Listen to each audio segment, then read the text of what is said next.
안녕하세요. 맥키네지의 투자클럽입니다. HLB 12월 달 바이오주 중에서는 상승률이 가장 높은 36.52%를 기록했습니다.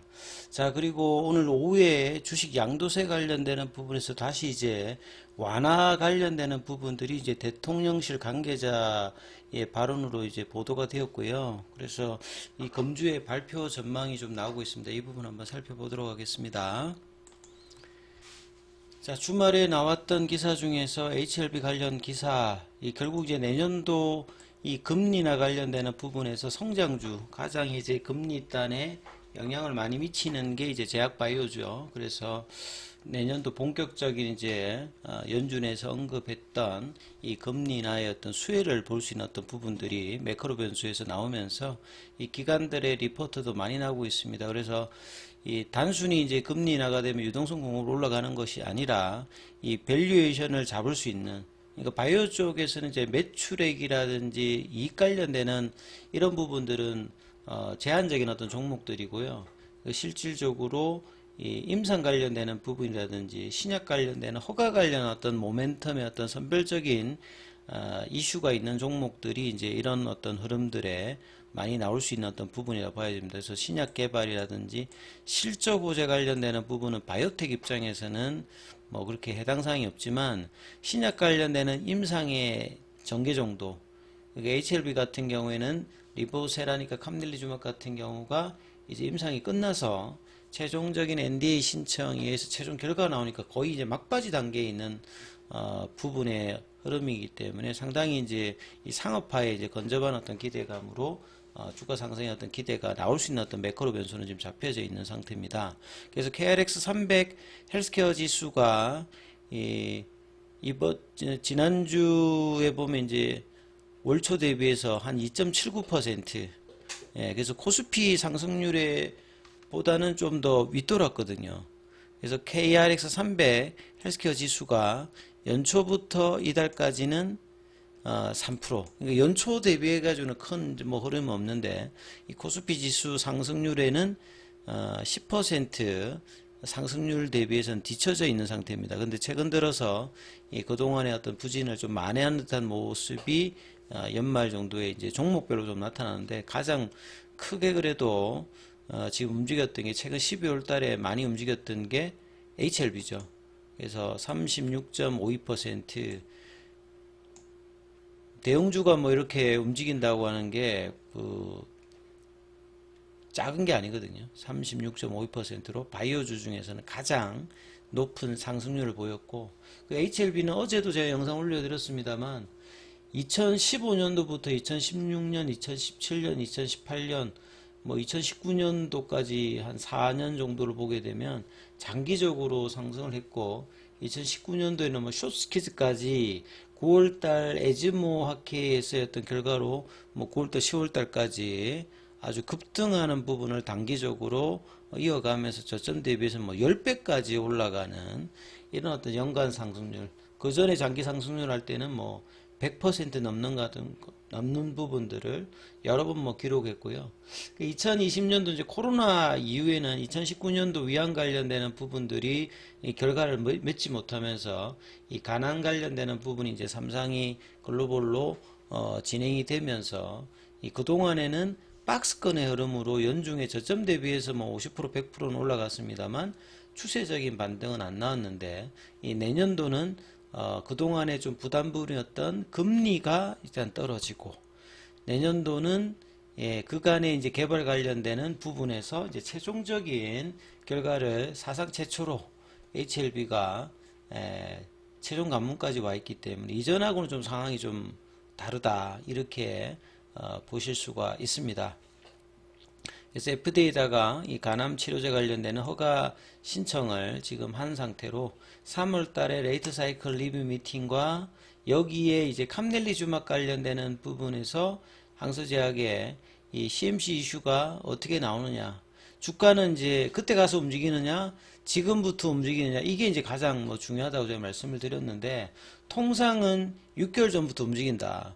그러면 5월달 기준이면 뭐 11월 달부터 움직여야 되거든요. 그래서 11월 달부터는 움직여야 된다는 이야기를 말씀을 드렸고, 이때 때마침 또 이 공매도 금지라는 게 HLB 입장에서 항상 수급을 눌렀던 공매도 입장에서는 이 부분들이 이제 숏 커버링이 나올 수 있는 또 상황을 만들었고, 그래서 공매도 잔고가 주가에 비해서는 계속 일단 줄었거든요. 근데 이제 최근에 주가가 급격하게 이번 주 같은 경우는 올라갔기 때문에 이 숏커버링 관련되는 부분들이 이제 지속적으로 좀 더 강도가 세게 나올 수 있기 때문에 밑꼬리 흐름이라든지 지지 흐름에서 어떤 주가 방어력도 상당히 좀 세진 어떤 흐름들을 가지면서 여러 가지 이제 요건들이 주가가 상승할 수 있는 요인들을 계속 만들고 있습니다. 그리고 경쟁 약물인 로슈나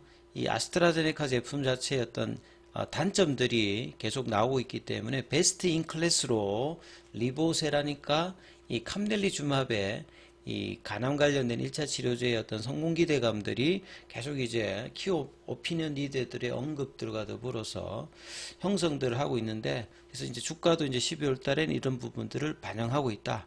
이렇게 주가가 좀 뭔가 올라가게 되면 기관들의 리포트도 달라집니다. 그러니까 되게 이제 재밌는 거는 주가가 안 가고 좀 이제 박스거리라든지 밑단에 있을 때는 기관들이 언급을 잘 안 합니다. 그러니까 한국의 기관 리포트의 좀 특징들이 주가가 움직였을 때 좋다라고 평가를 하고요.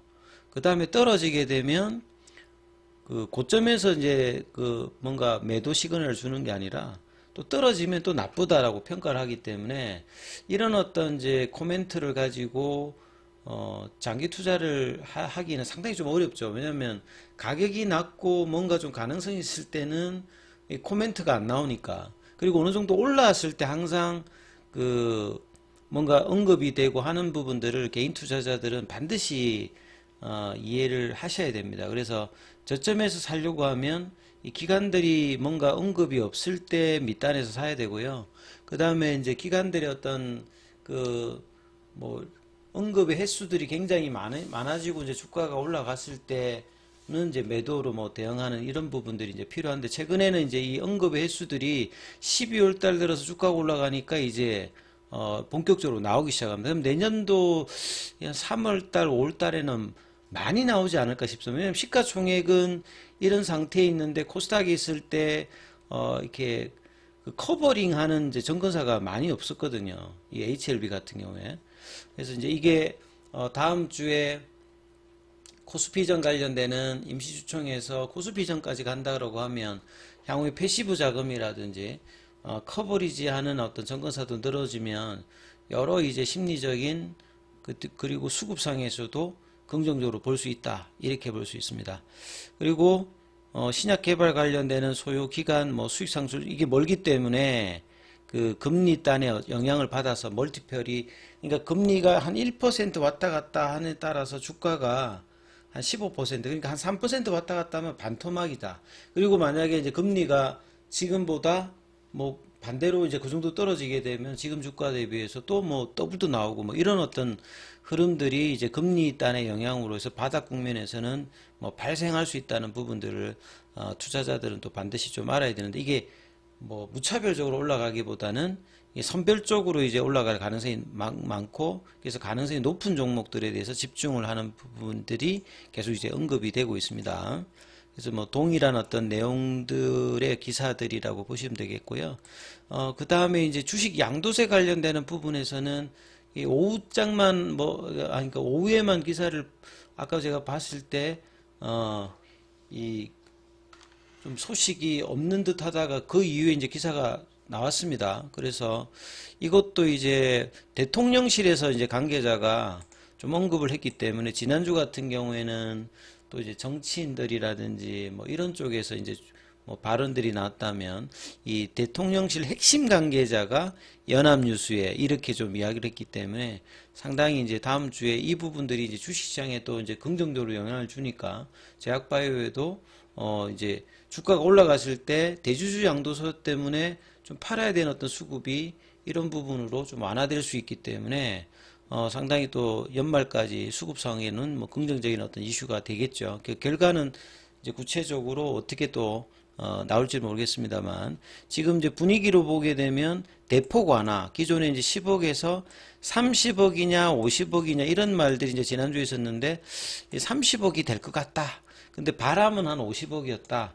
예. 근데 그 이번 정부가 이제 그 정책 공약으로 냈던 거는 100억이잖아요. 그러니까 제일 처음에 2000년도에 했던 그 당시로 돌리는 건데, 그래서 지금 50억만 되더라도 최근에 개인들 매도 관련되는 부분들이 상당히 또 이제 그 매도보다는 이제 보유 형태로 뭐 갈 수 있는 형태잖아요.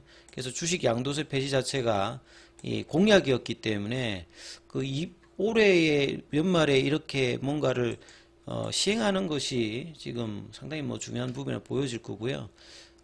그래서 매년 이렇게 벌어지는 매도하는 부분들이 시장에 대해서 그렇게 지금 좋은 부분이 아니라는 것들을 대통령도 좀 인식을 하는 것 같고요. 그래서 주식 투자자들이 많습니다. 지금 한 1,400만이니까 가족까지 치면 어마어마한 어떤 부분의 핵심적인 어떤 그 안건이기 때문에, 그리고 뭐 국회 동의가 없이 그냥 대통령령으로 소득세법 시행령 개정사항이기 때문에 입법 예고하고 국무회의하면 이제 시행 가능합니다. 그리고 올해 마지막 국무회의가 26일이고 여차하면 임시 국무회의도 가능한 어떤 상황이죠. 그리고 지금 이번 주 일정을 보게 되면 19일 화요일 날 그 장관 국무회의라든지 국무회의가 일단 개최가 되기 때문에 월화수 정도에서 뭔가가 나오는지 여부를 좀 잘 챙겨 보시면서 흐름 판단하셔야 될 것 같습니다. 여기까지 하겠습니다.